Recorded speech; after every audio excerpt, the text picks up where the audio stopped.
Hello everyone, we're in 4x3 today because we're looking at some period footage. This is an extract from the US Army Staff Film Report 66-13A. Now these staff film reports were produced from the middle to late 1960s, looking at operations in Vietnam and elsewhere. And they're a sort of drier version of what you'd see in the big picture, the US Army's sort of more widely distributed film reports. They're very interesting, they've got a lot of detail in them. This particular extract is looking at clothing manufacture in Saigon for the ARVN, the Army of the Republic of Vietnam, using cloth provided by the United States and then manufactured into uniforms in country. And it goes right the way through from the cloth arriving at the factory through until issue to troops in the field.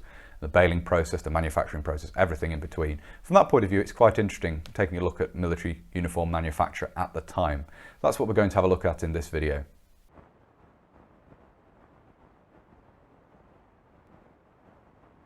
Early in March, a shipment of bolts of material for clothing arrives in the port of Saigon for use by the MAC-V J4 Clothing Production Center.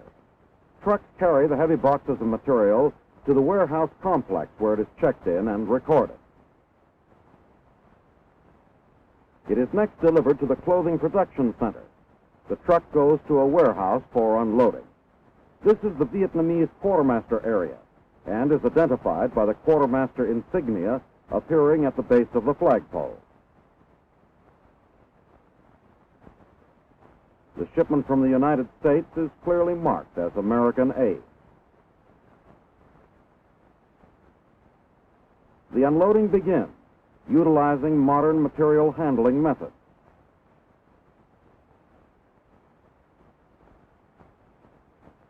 One box is opened for inspection by the Vietnamese officer in charge and the American advisor. The cutting shop also employs modern methods of mass production. The many layers of material are stenciled on top to form guidelines for the cutter.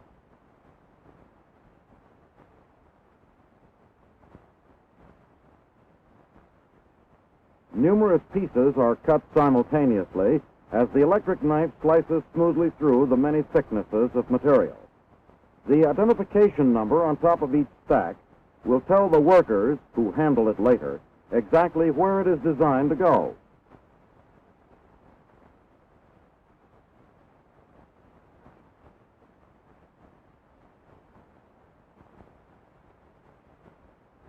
In another building, lines of sewing machine operators stitch the pieces together to form recognizable uniforms. The trousers and shirts take shape while moving through these machines.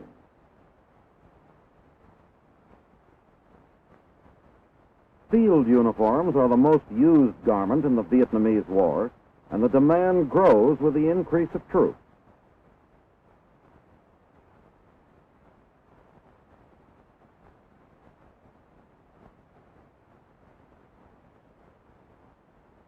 An inspector checks out each piece before stamping his approval on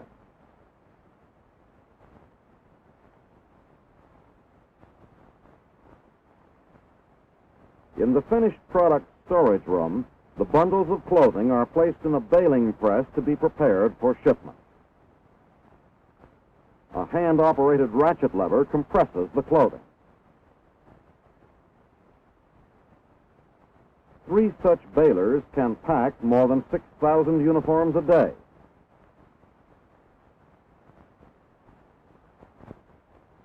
This is one of 150 items of clothing manufactured here. Current production at the Clothing Production Center is approximately 100,000 uniforms and 150,000 miscellaneous items of clothing and equipment per month. The cost of labor runs about 10 cents a uniform for cutting and assembly. Over 1,500 civilians are employed in the task.